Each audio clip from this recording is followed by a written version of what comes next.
मेरा नाम कन्हैया लाल बोथरा है। मैं CH wooden mills private limited का मैनेजिंग डायरेक्टर हूं और बीकानेर व्यापार उद्योग मंडल का संरक्षक हूं।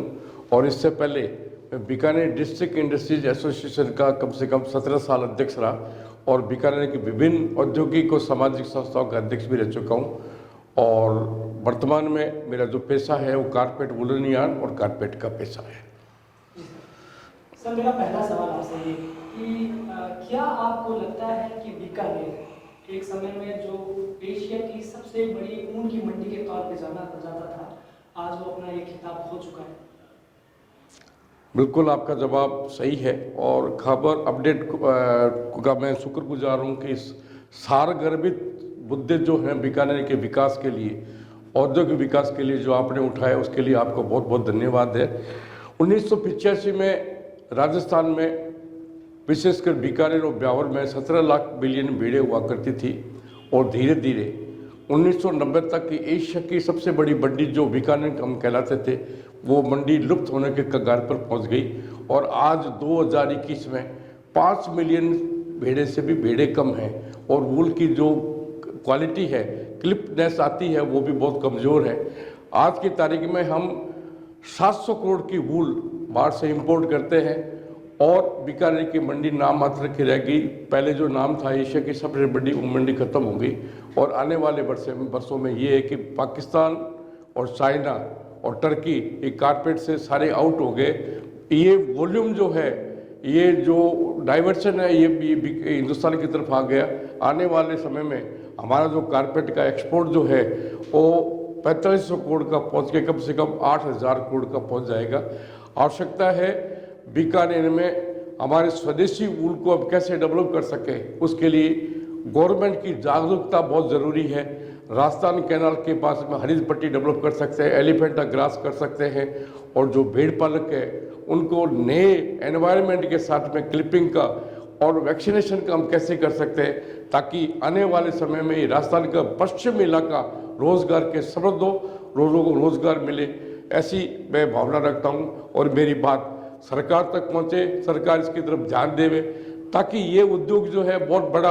आज की तारीख में बीकानेर में 40 किलोमीटर में हाथ से धागा बनता है अमृत चरखे से, और घर बैठे लेडीज़ कम से कम 200 रुपये पर डे कमाती है। इसको एक्सपांशन हम कर सकते हैं और तरीके से बढ़िया कर सकते हैं, ये मेरी भावना है।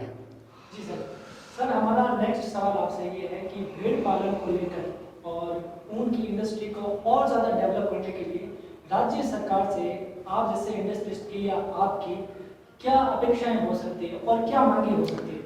भेड़ पालकों की दशा सुधारने की आवश्यकता बहुत है, क्योंकि किसी के पास में 2 से भेड़े हैं, 500 भेड़े हैं, उसके पास चारागाह नहीं है। कभी तो राजस्थान में रहता है, कभी हरियाणा चला जाता है, कभी मध्य प्रदेश चला जाता है, कभी गुजरात। और जब एंटर करता है तो उसकी पुलिस वाला उसकी 2 भेड़े रख लेता है, चौगी वाला रख लेता है, मतलब वो हर जगह करता जाता है और उसके पास में कुछ नहीं बचता है और जगह जगह ठोकरें खाता है। इसके लिए एक स्थायित्व देने के लिए राजस्थान कैनाल के पास में, जैसे मैंने बात कही, हरित पट्टी 200 किलोमीटर की रेडियस में राजस्थान कैनाल के पास में डेवलप करके क्लस्टर के रूप में सरकार पहले चालू करे और किसानों को वहाँ बिठाए और अपने भेड़ पालकों को बिठाए, ताकि क्या है, रोजगार का एक बड़ा संबल स्थापित हो सकता है। इसके अलावा भी, इसके इतर भी और क्या मांगे हैं जिसे आपको लगता है कि अगर ये मांगे आपकी फुलफिल हो तो इस इंडस्ट्री को और ज्यादा? बीकानेर में कारपेट का क्लस्टर बनाने की बहुत ज़्यादा आवश्यकता है। अगर सरकार क्लस्टर बनाती है, विशेष रियायतें देती है, तो जो आज हम भदोई में यार्न बेचते हैं वो फिनिश प्रोडक्ट बीकानेर में बन सकता है और बीकानेर का भविष्य सुनहरा बन सकता है और लोगों को रोजगार मिलेगा और बीकानेर का नाम आज विदेशों में भी होगा। देखिए, मैं महाराजा गंगा सिंह जी समय में जेल में कारपेट बनते थे और कहावत ये है कि महाराजा गंगा सिंह जी गए थे 1944 में लंदन, वहाँ से कारपेट खरीद के लाए थे। कारपेट उन्होंने अपने राज दरबार में कारपेट लगाया, लगाने के बाद में कहा देखो कारपेट कितना सुंदर बना हुआ है।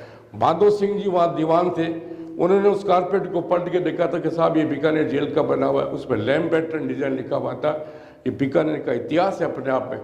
कारपेट इंडस्ट्रीज में बीकानेर हिंदुस्तान में नाम कायम कर सकता है। आवश्यकता है सरकार का संरक्षण, प्रोटेक्शन और नीति में बदलाव हो तो बीकानेर में बहुत बड़े साधन के रोजगार के साधन उपलब्ध हो सकते हैं। राष्ट्रीय भेड़ ऊन अनुसंधान केंद्र के प्रति उद्यमियों की कितनी जागरूकता है? कुछ भी नहीं, जागरूकता बिल्कुल बेकार है। गवर्नमेंट का ये जो डिपार्टमेंट है बंद कर देना चाहिए, कोई मतलब ही नहीं है इसका। लाखों रुपए करोड़ों रुपए खर्च करते हैं। रशिया से भेड़ लेके आए थे, उसको एयर कंडीशन में रखा और एयर कूलर में रखा, लेकिन उसका रिजल्ट नहीं है। उसमें करोड़ों रुपए खर्च हो गए 2 भेड़ों के लिए, मतलब नहीं है। इसको बंद कर देना चाहिए गवर्नमेंट को। सबसे बड़ी बात है, पॉलिटिकली मैं इस बात एंगल को तो नहीं चर्चा करूँगा, लेकिन वूल बोर्ड बना है भेड़ पालकों के लिए, इंडस्ट्रीज़ के डेवलपमेंट के लिए बना है। लेकिन दुर्भाग्य है कि बीकानेर सब एशिया की सबसे बड़ी मंडी है। बीकानेर में आज की तारीख में 2 लाख केजी पर डे हम यार्न बनाते हैं। इन टर्म्स ऑफ मतलब ये 2 करोड़ का यार्न बनाते हैं। 700 करोड़ की वूल आती है, लेकिन दुर्भाग्य है कि जोधपुर ये वूल बोर्ड बना है जोधपुर में जाके, जबकि बनना चाहिए बीकानेर। ऊन और कारपेट उद्योग को बढ़ावा देने के लिए आधारभूत कुछ संसाधन चाहिए होते हैं, है ना, बेसिक रिक्वायरमेंट है। तो वो केंद्र सरकार से, राज्य सरकार से क्या हो सकता है, आपको लगता है कि ऐसा एक सरकार को एक क्लस्टर बनाना चाहिए बीकानेर के आसपास में, और जो लूम लगाते हैं, कारपेट के लिए लूम लगाते हैं, उसको एक गवर्नमेंट एक लूम के लिए 100 लूम के लिए 500 लूम के लिए उसको सब्सिडी के रूप में डेवलप करें, तो कारपेट की इंडस्ट्री यहाँ डेवलप हो सकती है और लोगों को रोजगार मिलेगा। मेरा आखिरी सवाल है कि उन उद्योगों की जो एसोसिएशन हैं, वो उन उद्योग के विकास के लिए क्या मुद्दे, आप लोग चर्चा करते होंगे, क्या मुद्दे हैं वो एकजुट होकर क्या मुद्दे? अब देखिए, मुद्दे हम रखते आए हैं, लेकिन सरकार तक पहुँचते लेट हो जाती है। सरकार तक पहुँचता भी नहीं। आपका ये सशक्त माध्यम है और हम चाहते हैं कि आपके माध्यम से ये बात राजस्थान के मुख्यमंत्री तक पहुँचे, राजस्थान के उद्योग मंत्री तक पहुँचे कि बीकानेर में इसकी संभावनाएं बहुत अधिक है। और आपके माध्यम से उम्मीद करते हैं कि हमारी बातें जो है मुख्यमंत्री तक और उद्योग मंत्री तक पहुँचेगी। आपका बहुत बहुत धन्यवाद। आपने बहुत अच्छा एक प्रयास किया है, इसके लिए साधुवाद है।